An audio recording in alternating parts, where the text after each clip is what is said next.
வணக்கம்.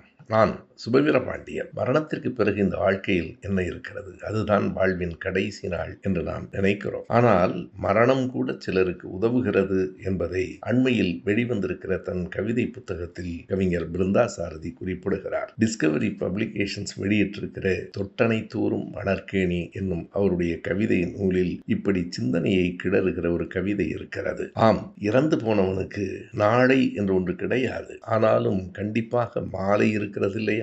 பூக்கடைக்கு முதல் வியாபாரம். வாழும்போது அவன் கந்தல் உடுத்தி இருந்திருக்கலாம். ஆனால் செத்ததற்கு பிறகு கோடி துணி போர்த்த வேண்டும். துணிக்கடைக்கு வியாபாரம். சாவு வீட்டுக்கு வந்தவர்களுக்கு அடிக்கடி தேநீர் கொடுக்க வேண்டும். தேநீர் கிடைக்கும், அது உதவும். அந்த பிணத்தை புதைப்பதற்கு அல்லது எரிப்பதற்கு முன்னால் பேண்ட் வாத்தியங்கள், குறைந்தது தாரை தப்பட்டை, பலருக்கும் அது உதவுகிறது. குழி தோண்டுவதற்கும் அல்லது விறகு வெட்டி எரிப்பதற்கும் தொழிலாளிகள் தேவைப்படுகிறார்கள். இப்படி நம் மரணம் கூட பலருக்கு உதவுகிறது என்பது உண்மைதான். பிருந்தா சாரதி கடைசியாய் கேட்கிறார், மரணத்திற்கு பிறகு கூட நம்மால் இத்தனை பேருக்கு உதவ முடியும் என்றால் வாழும்போது எத்தனை பேருக்கு உதவி இருக்கலாம்?